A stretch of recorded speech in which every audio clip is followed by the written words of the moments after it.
Hello student, welcome to exam album. আমি তোমাদের Razia ma'am. আমি তোমাদের ফিজিক্যাল সায়েন্স পড়াই, তোমরা জানো। আজকে আমরা যেটা পড়বো সেটা হলো পিরিয়ডিক টেবিল, ফিজিক্যাল সায়েন্সের পিরিয়ডিক টেবিল, যেটা ক্লাস 10 এএনএম জিএনএম দুটো এক্সামের জন্যই খুবই গুরুত্বপূর্ণ একটি বিষয়। তোমরা অনেকেই জানো, আর যারা জানো না তারাও ভালো করে শুনে নাও যে এএনএম জিএনএম এর জন্য আমাদের exam album believer batch 2026 release করেছে, যার ক্লাস শুরু হবে 14ই নভেম্বর থেকে। কত তারিখ থেকে? 14ই নভেম্বর থেকে।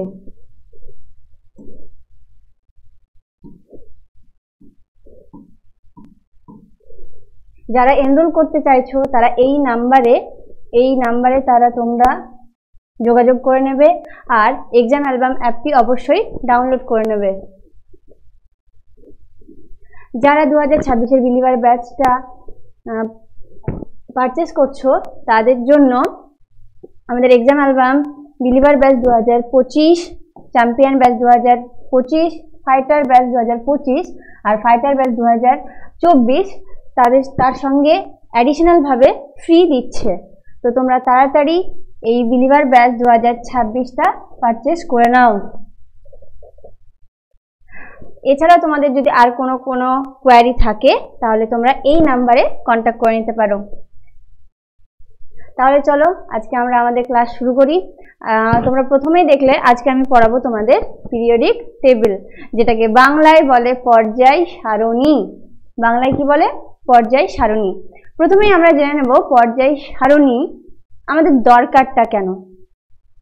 পর্যায় সারণী আমাদের দরকারটা কেন, প্রয়োজন কেন? পর্যায় সারণী আমাদের প্রয়োজন কেন? না, তোমরা এখানে 3টে ছবি দেখতে পাচ্ছ। দেখো প্রথমেই এইখানে আছে, দেখো রান্নাঘর। রান্নাঘরে দেখো কি সুন্দর করে মশলাগুলো সাজানো আছে, ছোট বড় যার যে জায়গায় আছে তাকে দেখো সেই জায়গায় সাজানো আছে। এইখানে দেখো ড্রেসগুলো লেন্থ অনুযায়ী খুব সুন্দর করে সাজানো আছে। তোমার যখন যে ড্রেসটা পরার দরকার হবে খুব সুন্দর করে তোমরা এখান থেকে বের করে নিতে পারবে।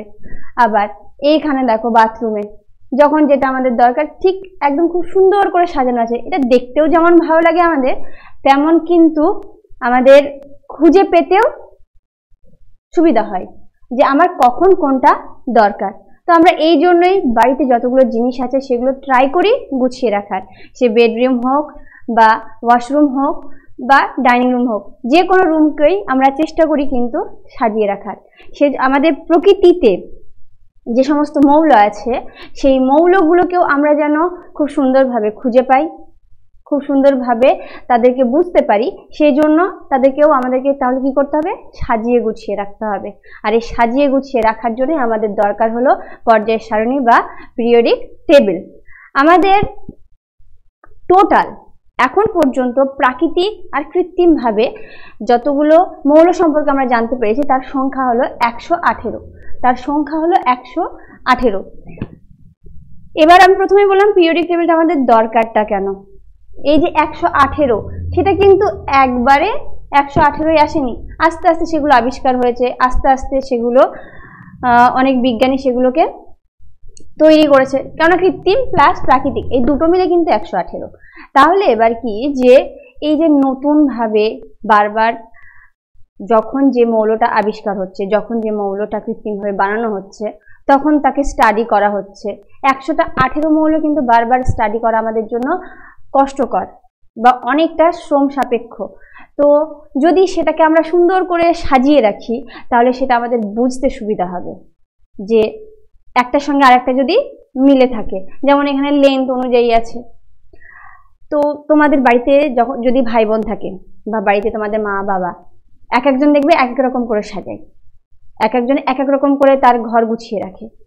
তাদের এক একজনের এক একটা টাইপ আছে। তো আমাদেরও বিজ্ঞানীদের মধ্যে কিছুজন আছেন বা ছিলেন যারা এই 118 মৌল বা তার থেকে কম যখন ছিল তখন তারা সেটাকে সাজানোর জন্য এক একটা কি বা এক একটা মূল একটা ধর্মকে বেছে নিয়েছিল যে আমরা কি করে সেগুলোকে সাজাবো। তো প্রথমেই যার কথা আসে সেটা হলো বিজ্ঞানী ডোবে রাইনার। বিজ্ঞানী ডোবে রাইনার। তো ইনি প্রথমে কি করলেন যে উনি সমস্ত মৌলগুলোকে বারবার করে স্টাডি করছিলেন। তখন তিনি বুঝলেন যে তার মনে হলো যে প্রথম যে তিনটে মৌল আছে বা যে কোনো তিনটে মৌল নিলেন, তিনি দেখলেন যে প্রথম আর থার্ড যে মৌল আছে তাদের যে গড় পারমাণবিক ভর হয়, তাদের যে গড় পারমাণবিক ভর হয় সেটা সেকেন্ডে যে আছে তার সঙ্গে সমান বা প্রায় সমান হচ্ছে। যে তিনটে যদি মৌল নিই আমরা, তাহলে প্রথম আর থার্ডের যে পারমাণবিক ভরের গড় হয় তার সেটার যে গড় হবে সেটা পারমাণবিক ভর, তার যে পারমাণবিক ভর সেটা দ্বিতীয় মৌলের পারমাণবিক ভরের গড়ের প্রায় সমান বা সমান হবে। তো এতে আমরা একটা উদাহরণ দেখে নেব, তাহলে তোমাদের জন্য ক্লিয়ার হয়ে যাবে। Lithium, sodium, potassium. Lithium, sodium, potassium. লিথিয়ামের পারমাণবিক ভর কত? 7। সোডিয়ামের কত? 23। ক্যালসিয়ামের কত? 39। তাহলে প্রথমে আছে লিথিয়াম, পরে আছে পটাশিয়াম। লিথিয়াম আর পটাশিয়ামকে দেখো প্লাস করো, 7 আর 39, তাহলে গড় মানে কি বাই 2 করতে হবে। তাহলে 7 আর 39 যদি আমরা যোগ করি তাহলে পেয়ে যাব 46। কি পেয়ে যাব? 46। তাকে 2 দিয়ে ভাগ করে দেখো 23। 23 কার? সোডিয়াম। সোডিয়ামের অ্যাটমিক ওয়েট বা পারমাণবিক ভর হলো কত? 23। সেম ভাবে আমরা যদি ক্লোরিন, ব্রোমিন, আয়োডিন দেখি, তাও আমরা এই জিনিসটাকে দেখতে পাবো যে প্রথম আর লাস্ট এই দুটোর আণবিক ভরের যা গড় হবে তা দ্বিতীয়টার সঙ্গে সমান। তোমরা একবার ভালো করে দেখে নাও ব্যাপারটা। কিন্তু এই যে তিনটে নেওয়া হচ্ছে সেই কারণের জন্য কিন্তু এই যে ডোবে রাইনারের যে সূত্র সেটাকে ত্রয়ী সূত্র বলা হয়। কি সূত্র বলা হয়? ত্রয়ী সূত্র। ইনি যখন এই সূত্রটি দিলেন, ইনি তো ভাবলেন যে হ্যাঁ এইভাবে যত সব মৌলগুলো আছে তিনি সাজাবেন, কিন্তু তাতেও কিছু সমস্যা দেখা দিল যে কিছু কিছু মৌল ছাড়া সব মৌল কিন্তু এই সূত্রটা মেনে চলছে না। এই সূত্রটা মেনে চলছে না।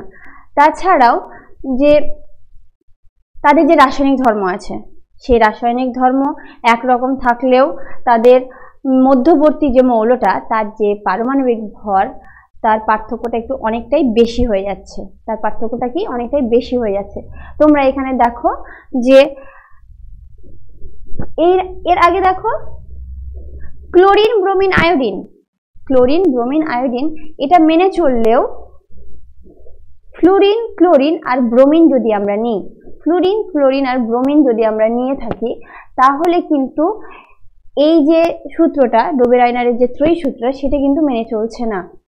তোমরা ভালো করে খেয়াল করো যে ক্লোরিনের যে পারমাণবিক ভর ফ্লুরিন আর ব্রোমিনের গড় যে পারমাণবিক ভর হবে তার সঙ্গে সমান হওয়ার কথা,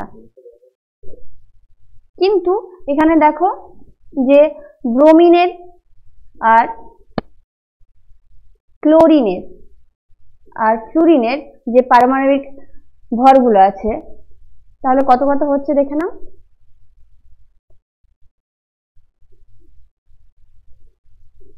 আমাদের কি হবে? ফ্লুরিন আর ব্রোমিনের যে গড় হবে, যে পারমাণবিক ভরের গড় হবে তাকে ক্লোরিনের সঙ্গে সমান হতে হবে।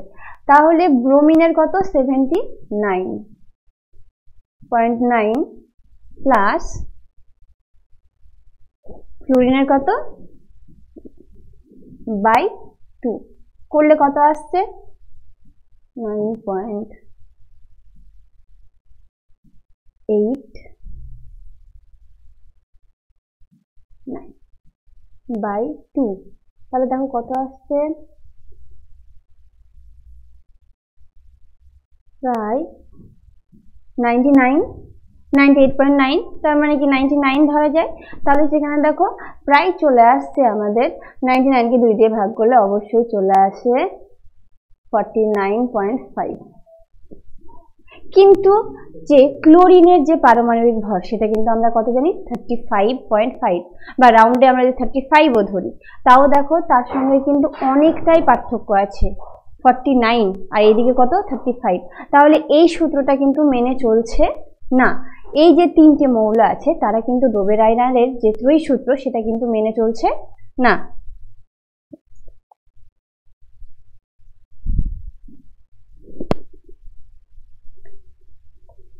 তাহলে এর আগে যখন আমি বললাম হয় যে তোমার মা বাবা তোমরা ভাই বোন এক একজন এক এক নিয়মে যখন তোমাদের ঘরটাকে সাজাও, তো ডোবেরাইনার উনি তো ওই রকম করে সাজালেন তিনটে মৌল নিয়ে, কিন্তু তারা তো মেনে চললো না। এবার আমরা যার কথা করব সেটা হলো কি নিউল্যান্ডস। ইনি এবার যেভাবে করলেন, তোমরা গানের এটা জানো, সা রে গা মা পা ধা নি সা, সা রে গা মা পা ধা নি, তারপরে দেখো আবারও কিন্তু আসছে সা, এটাকে সপ্তসুর। 7টার পরে 8 নাম্বার যেটা আসছে সেটা আবার কিন্তু কি হচ্ছে, সা হচ্ছে। তিনি এই জিনিসটাকে হালকা হয়তো মাথায় রেখে তিনি কি করলেন, যে ওনার মনে হলো যে মৌলগুলোকে যদি পারমাণবিক ভরের ক্রমবর্ধমান অনুসারে সাজানো হয় তাহলে 8 নাম্বার যে মৌলটা সেটা তার যে ভৌত ও রাসায়নিক ধর্ম সেটা বারবার কি হবে, রিপিট হবে। তাই এই সূত্রটাকে তিনি নাম দিলেন অষ্টক সূত্র। তিনি অষ্টক সূত্র। ভালো করে খেয়াল করো, তোমরা এখানে দেখতে পাবে lithium, beryllium, boron, carbon, nitrogen, oxygen, fluorine. তোমরা চাপ নিও না, আমি পরপর নামগুলো বলছি বলে। আমি এগুলো কিভাবে কেন পরপর এভাবে রাখা হয়েছে সেগুলো আরো বিস্তারিত আমরা একটু আস্তে আস্তে জানবো। আপাতত তোমরা এইটুকু দেখে রাখো যে এই যে লিথিয়াম, লিথিয়াম, সোডিয়াম, পটাশিয়াম, এটা পরপর উপর নিচে দেখো সাজানো হয়েছে। নিউজিল্যান্ডের কথা অনুসারে তার যে অষ্টক সূত্র তার নিয়ম অনুসারে লিথিয়ামের পরে এইখানে ফ্লুরিনের পরেই আবার এসছে দেখো সোডিয়াম। ওনার কথা অনুযায়ী লিথিয়াম আর সোডিয়ামের ধর্ম, রাসায়নিক আর ভৌত ধর্ম কি হবে, একই রকম হবে। আবার যদি আমরা এই সোডিয়ামের পরে পরপর চলে আসি তাহলে এখানে ক্লোরিনের পরে আসছে এখানে কে, পটাশিয়াম। তাহলে কি অষ্টক সূত্র অনুসারে লিথিয়াম, সোডিয়াম আর পটাশিয়াম এই তিনটের যে ভৌত আর রাসায়নিক ধর্ম হবে সেটা কি হবে, একই রকমের হবে। এটা নিউজিল্যান্ডের অষ্টক সূত্র অনুযায়ী উনি বলেন। কিন্তু প্রবলেম হলো এইটা যে নিউজিল্যান্ডেরও যে উনি যে সূত্রটা দিলেন উনিও স্যাটিসফাইড না। তার কারণ হলো আমাদের মৌল আছে কত, 118, বর্তমানে 118, কিন্তু উনি যখন সূত্রটি দিয়েছিলেন তখন 118টি ছিল না, প্রায় সেটা 63-র কাছাকাছি ছিল, 63 ছিল। কিন্তু প্রথম দিকের 20টা মৌল এই সূত্র হয়তো মেনে চলছে, হয়তো নয় মেনে চলছে, কিন্তু তার পরের যে মৌলগুলো আছে তারা কিন্তু মেনে চলছে না। পারমাণবিক ভর অনুযায়ী যদি আমরা পরপর সাজিয়ে থাকি তাহলে প্রথম যে 20টা মৌল সেই 20টা মৌল এই সূত্র মেনে চলছে, তার পরবর্তীগুলো ঠিকঠাক করে মেনে চলছে না। এই জায়গাটাতেই নিউজিল্যান্ডের ব্যর্থতা, নিউজিল্যান্ডের যে অষ্টক সূত্র তার ব্যর্থতা। তাহলে এই ব্যর্থতার জন্য তারপরে যিনি আসলেন তার নাম হলো মেন্ডেলিফ। তার নাম কি, মেন্ডেলিফ। এই নামটা আমাদের পর্যায় সারণীর সঙ্গে ওতপ্রোতভাবে যুক্ত, খুবই গুরুত্বপূর্ণ। কেননা ইনি প্রথম যে আগের তুলনায় সাকসেসফুল ভাবে এই মৌলগুলিকে সাজাতে সক্ষম হয়েছিলেন। তাহলে ইনি কি বলছেন, এনার কথা অনুযায়ী মৌলের ভৌত ও রাসায়নিক ধর্মগুলো পারমাণবিক ভরের সঙ্গে পর্যায়ক্রমিকভাবে পরিবর্তিত হয়। এবার কথা হলো পর্যায়ক্রমিকটা কি, স্টেপ বাই স্টেপ যদি আমরা ইংলিশে বলতে যাই, স্টেপ বাই স্টেপ মানে ঊর্ধ্বক্রমে মানে যদি হয় সেটা ছোট থেকে বড়, আর অধক্রমে যদি হয় বড় থেকে ছোট, তাহলে পর্যায়ক্রমিক মানে পরপর বলতে পারো, কি হয় সেটা পরপর বলা যায়। তো তিনি কি বললেন যে যতগুলো মৌল, ওই টাইমে তো 63টা মৌল আবিষ্কার হয়েছিল, তো ওই 63টা মৌলর ভৌত ও রাসায়নিক ধর্মগুলো তাদের পারমাণবিক ভরের সঙ্গে পর্যায়ক্রমে পরিবর্তিত হচ্ছে।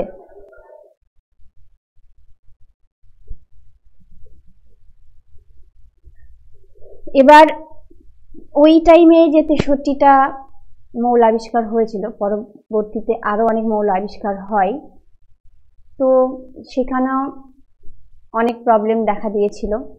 তো সেখানে কি কি প্রবলেম থাকা সত্ত্বেও তার যে মেন্ডেলিফের যে গুরুত্বটা, কেন পর্যায় সারণী যখন আমরা পড়ি মেন্ডেলিফের যে নাম সেটা কেন ওতপ্রোতভাবে যুক্ত, তার কারণ হলো তিনি প্রথম এতটা সুশৃঙ্খলভাবে এই 63টা মৌলকে সাজাতে সক্ষম হয়েছিলেন,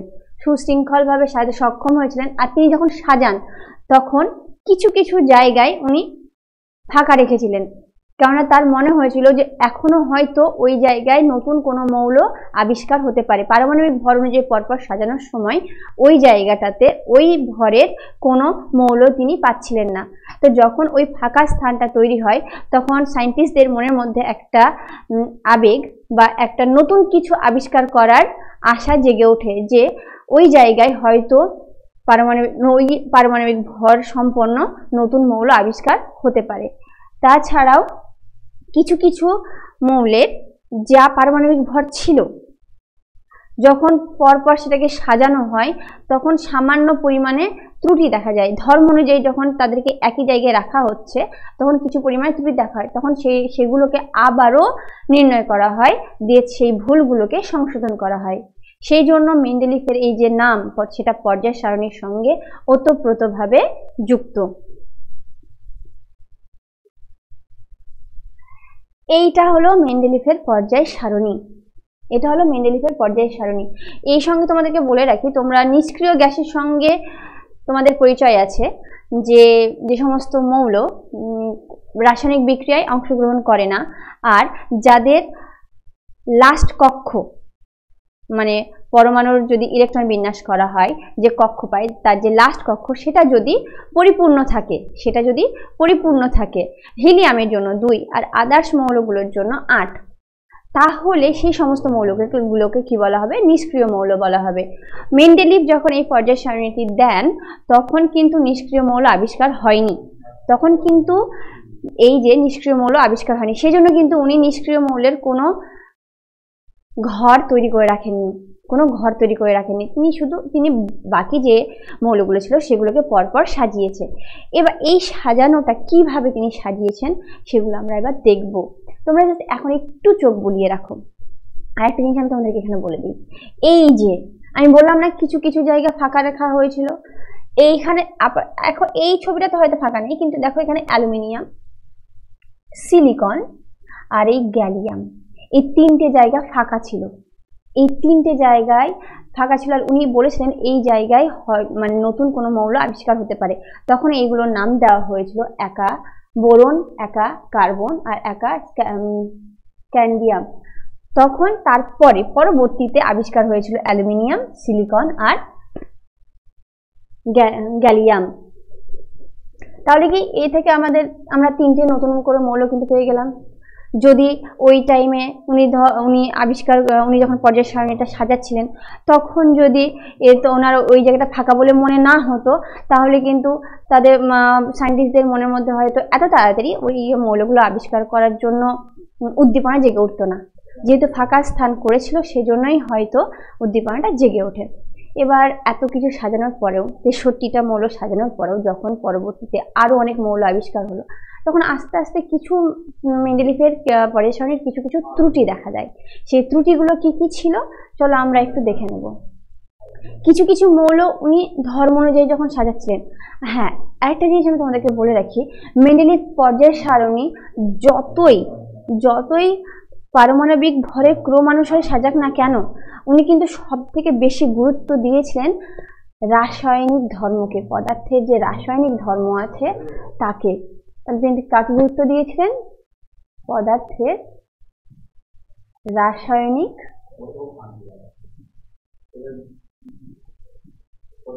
ধর্মকে। তিনি কাকে বেশি করে গুরুত্ব দিয়েছিলেন? মৌলগুলোর রাসায়নিক ধর্মকে।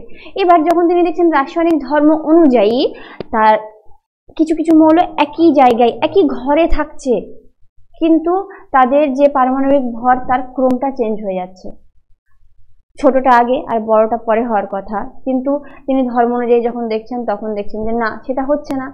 তার সব থেকে উদাহরণ হলো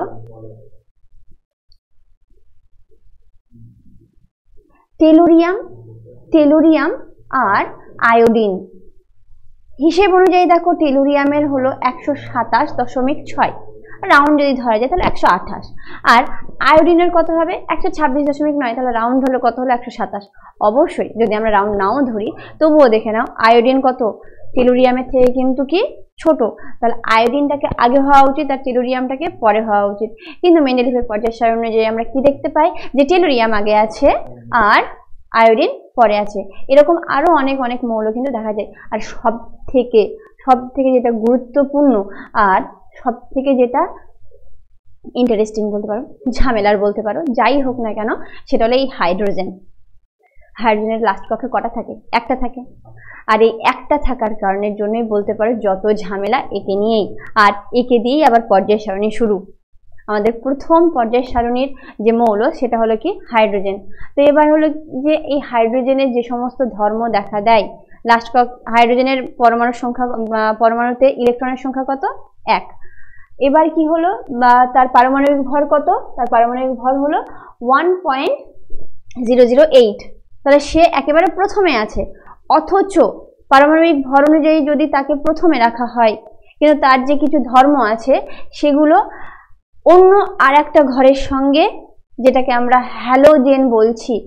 এবার হ্যালোজেনটা কি আমি একটু পরে বলছি তোমাদের, আরো যখন আমি বিস্তারিত করব পর্যায় সারণীতে যে সমস্ত ঘরগুলো আছে সেগুলোকে কি বলে, কোন ঘরটার নাম কি, সেগুলো আমরা ডিটেলসে জানবো। তো কি যে হাইড্রোজেনকে প্রথমে রাখা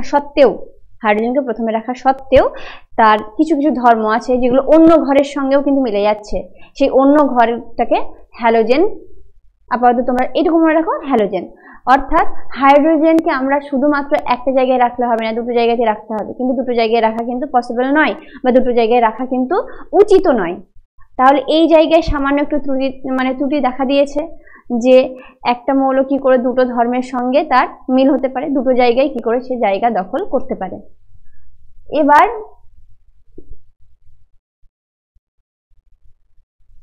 আরেকটা হলো যে আইসোটোপের ক্ষেত্রে কি হয়? আইসোটোপের ক্ষেত্রে তাদের পারমাণবিক যে সংখ্যা সেটা একই হয়, তার মানে কি তার প্রোটন সংখ্যা একই হয়, কিন্তু তাদের ভর সংখ্যা আলাদা হয়ে যায়। এবার ভর সংখ্যা আলাদা হয়ে গেলে যদি ভর সংখ্যা কম বেশি হয়, তাহলে সেই আইসোটোপগুলোকে নিশ্চয়ই অন্য অন্য ঘরে রাখা উচিত। তার কারণ হলো মেন্ডেলিফের পর্যায় সারণী আমরা কিসের সাহায্যে সেটাকে সাজিয়েছি, সেটা হলো পারমাণবিক ভরের ঊর্ধ্বক্রমে, মানে এক কথায় ক্রমানুসারে, যে ছোট থেকে বড় এইভাবে তাদেরকে আমরা সাজিয়েছি। এবার সাজানোর ফলে তাহলে কি হবে, আইসোটোপগুলোর যে ঘর হবে সেটা কিন্তু আলাদা আলাদা হয়ে যাবে। কিন্তু আবার কি যে তিনি গুরুত্ব দিয়েছিলেন কার প্রতি বেশি? রাসায়নিক ধর্মের প্রতি বেশি। এবার যেহেতু তার প্রোটন সংখ্যা একই, আইসোটোপগুলোর প্রোটন সংখ্যা একই, তার মানে তার ইলেকট্রন সংখ্যাও কি হবে? একই হবে। এবার ইলেকট্রন সংখ্যা একই হলে তাদের রাসায়নিক ধর্ম তো একই হবে। এবার রাসায়নিক ধর্ম যদি একই হয় তাহলে তাদেরকে অন্য ঘরে রাখার কোনো মানে হয় না। তো এই নিয়েও কিন্তু একটা তর্কের সৃষ্টি হয় যে আইসোটোপ তাদের পারমাণবিক ভর অন্য হওয়ায় তাদেরকে অন্য ঘরে রাখা উচিত, কিন্তু আবার রাসায়নিক ধর্ম একই হওয়ায় তাদেরকে একই ঘরে একই ঘরে রাখাটা উচিত। তাহলে এই জায়গাটাই কি হবে? এবার এটা তাহলে মেন্ডেলিফের পর্যায় সারণীর কিন্তু একটা ত্রুটি। আমি একবার তোমাদেরকে রাফলি বলে দিচ্ছি আমরা কি কি এই পড়লাম। প্রথমে পড়লাম দেখো ডোবেরাইনার, তার সূত্রের নাম কি ছিল? ত্রয়ী সূত্র। তার মানে কি তিনি তিনটে মৌল নিয়েছিলেন, সেই তিনটে মৌলর প্রথম আর শেষ এই মৌল দুটোর যে পারমাণবিক ভরের গড় সেটা মধ্যবর্তী মৌল বা দ্বিতীয় মৌলের ভরের সঙ্গে কি হবে? সমান হবে। তার ভিত্তি কি ছিল? পারমাণবিক ভর। তার ভিত্তি কি ছিল? আমি একটু অন্য কালার নিয়ে নিই, তাহলে তোমাদের বুঝতে সুবিধা হবে। কি ছিল? পারমাণবিক ভর। নিউল্যান্ডসের ক্ষেত্রেও কি তিনি দিয়েছিলেন কি? অষ্টক সূত্র। সেটা কি ছিল? 8টা মৌল পরপর তাদের যে ধর্ম সেটা কি হবে?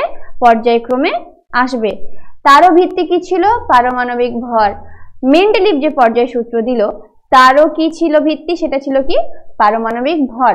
কিন্তু তোমরা এখানে তবুও একটু মাথায় রাখবে, একটু মনে করে রাখবে, মেন্ডেলিভ পারমাণবিক ভরকে ভিত্তি করে বানালেও, পর্যায় সারণী ভিত্তি করে বানালেও তিনি বেশি করে গুরুত্ব দিয়েছিলেন কিন্তু তার মৌলের রাসায়নিক ধর্মকে। বেশি করে কোনগুলোকে গুরুত্ব দিয়েছিল? রাসায়নিক ধর্মকে। ডোবেরাইনারের যে সূত্র, সেই জায়গায় এই তিনটে নাম গুরুত্বপূর্ণ, তার পাশাপাশি আরেকটা নাম আমি তোমাদেরকে বলে রাখবো, সেটা হলো বিজ্ঞানী লোথার মেয়ার। বিজ্ঞানী লোথার মেয়ার।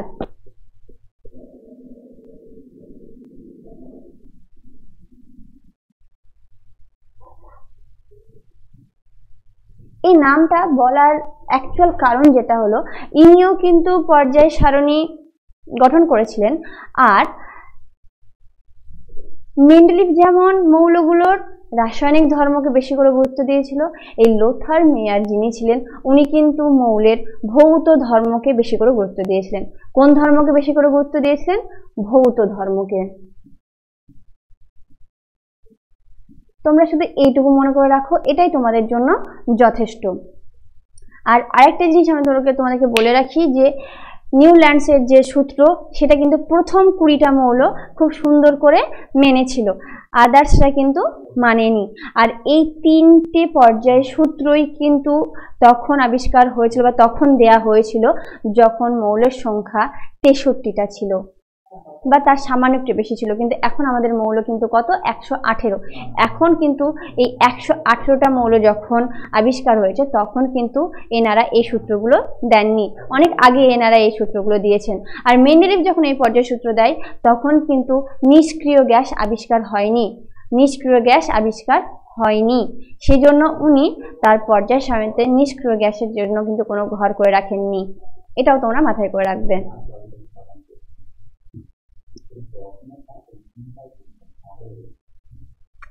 এবার এই যে ত্রুটি, আর মেন্ডেলিভ অনেকটাই সাকসেসফুল ছিল তার আমাদের এই মৌলগুলোকে সাজানোর জন্য।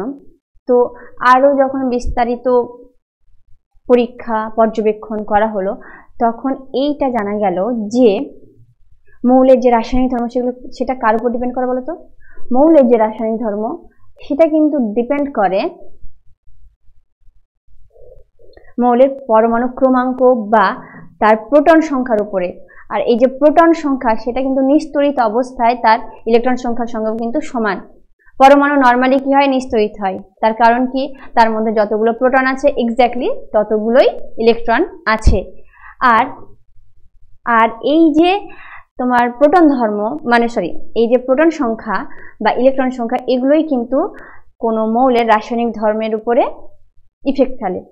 কোনো মৌল থেকে যদি আমরা ইলেকট্রনকে বের করে নিই বা তার মধ্যে যদি ইলেকট্রনকে প্রবেশ করিয়ে দিই সেটা তড়িৎগ্রস্ত হয়। আর এই প্রোটন সংখ্যায় বলে দেবে যে তার রাসায়নিক ধর্মগুলো কেমন হবে না হবে। আর প্রোটন সংখ্যার জন্য ইলেকট্রন সংখ্যা আসবে, সেই ইলেকট্রন সংখ্যার লাস্টের কক্ষে কতগুলো ইলেকট্রন আছে, তার আগের কক্ষে কতগুলো ইলেকট্রন আছে।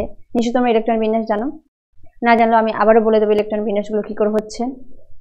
তো তাহলে কি যে মেন্ডেলিভ যখন পর্যায় সূত্রটা দেন বা পর্যায় সারণী যখন বানান তখন উনি কার উপর ভিত্তি করে বানাচ্ছিলেন? পারমাণবিক ভরের উপর ভিত্তি করে। কিন্তু রাসায়নিক ধর্ম অ্যাকচুয়াল কি পারমাণবিক ভরের উপরে ডিপেন্ড করে? অ্যাকচুয়াল কিন্তু পারমাণবিক ভরের উপরে ডিপেন্ড করে না। কার উপর ডিপেন্ড করে? পারমাণবিক সংখ্যা বা পরমাণু ক্রমাঙ্কের উপরে। আর এটাকেই প্রমাণ করেন বিজ্ঞানী মোজলে এটাকে কিন্তু প্রমাণ করেন। উনি এক্স রশ্মি সাহায্যে ধাতব প্লেটে যখন আঘাত করেন দিয়ে তারপরে উনি অনেক রকমের পরীক্ষা নিরীক্ষা করেন। সেই পরীক্ষা নিরীক্ষার সাহায্যে উনি এটা বুঝতে পারেন যে তার এক্স রশ্মির যে কম্পাঙ্ক সেটা অ্যাকচুয়াল ডিপেন্ড করে কিন্তু কোনো মৌলের বা উনি যে পদার্থ নিচ্ছেন তার পারমাণবিক সংখ্যার উপরে। কার উপরে? পারমাণবিক সংখ্যার উপরে। আর এটা যে উনি যে সূত্রটি পান সেটা হলো জেড যদি হয় পারমাণবিক সংখ্যা আর নিউ যদি হয় কম্পাঙ্ক, তাহলে দেখো এইখানে সরাসরি সমানুপাতিকভাবে পরিবর্তিত হচ্ছে। অর্থাৎ তাহলে আমরা যদি মেন্ডেলিফের পর্যায় সারণীটাকে ভালো করে বিচার বিবেচনা করে দেখি, তাহলে পর্যায় সারণীর সূত্রে বা পর্যায় সূত্রে পারমাণবিক ভরের জায়গায় যদি আমরা পারমাণবিক সংখ্যা নিয়ে আসি, তাহলে দেখা যায় যে অনেক যা প্রবলেম ছিল, যেমন আইসোটোপের প্রবলেমটা, তাহলে দেখো ওই জায়গায় কিন্তু সেই প্রবলেমটা সলভ হয়ে যাচ্ছে। তাই এই যে সূত্রটা, মোজলের এই আবিষ্কারটা করার পরে কিছুই না, মেন্ডেলিফের যে পর্যায় সূত্র ছিল সেটাকে একটু সংশোধন করা হয়, সেটাকে আবার আধুনিক পর্যায় সূত্র বলা হয়। সেই সূত্র তখন এবার কি বলা হয়, যে কোনো মৌলের যে পারমাণবিক ভর আছে সেটা নয়, পারমাণবিক ভরের বদলে পারমাণবিক সংখ্যাকে, পারমাণবিক ভরের বদলে পারমাণবিক সংখ্যাকে কোনো পদার্থের কোনো মৌলের মৌলিক ধর্ম ধরে নিয়ে যদি আমরা কোনো মৌলকে সাজাই, তাহলে সেটা আরো বেশি করে ভালো হয়। আর এইভাবে সাজানোর ফলে যে সারণীটা আমরা পাই সেটাকে আধুনিক পর্যায় সারণী বলে, সেটাকে আধুনিক পর্যায় সারণী বলে। চলো আমরা এবার দেখে নেব আধুনিক পর্যায় সারণীটা আমরা কি করে সাজিয়েছি। তার আগে একবার দেখে নাও মেন্ডেলিভ কিভাবে তার পর্যায় সারণীটা সাজিয়েছিল, ভালো করে দেখে নাও মেন্ডেলিভ তার পর্যায় সারণীটাকে কি করে সাজিয়েছিল। এখানে দেখো জিরো আছে, হ্যাঁ, এই জিরোটা পরে যখন নিষ্ক্রিয় গ্যাস আবিষ্কার হয়ে যায় তারপরে এই জিরোটা আসে, এই জিরোর ঘরটা আসে। তাছাড়া বাকি যে মৌলগুলো আছে সেগুলো উনি পারমাণবিক ভরের ঊর্ধ্বক্রমে সাজিয়েছিলেন। আর আধুনিক পর্যায় সূত্র আসার পরে আমরা যেভাবে সাজিয়েছি, মানে আমরা নয়, তারপরের পরবর্তী যে বিজ্ঞানীরা আছেন তারা কি করে সাজিয়ে সেটা এবার আমরা দেখে নেব। দেখে নেওয়ার আগে আমি তোমাদেরকে তবু আরেকবার মনে করে দিচ্ছি, তোমাদের যদি এক্সাম অ্যালবাম সম্পর্কে কোনো রকমের কোনো কোয়ারি থাকে বা কোর্সের ব্যাপারে কোনো রকমের কোনো কোয়ারি থাকে, আমাদের ক্লাস নিয়ে যদি কোনো রকমের কোনো প্রবলেম থেকে থাকে, তাহলে তোমরা এই নাম্বারে অবশ্যই কন্ট্যাক্ট করে নেবে। নাম্বারটা ভালো করে নোট ডাউন করে নাও।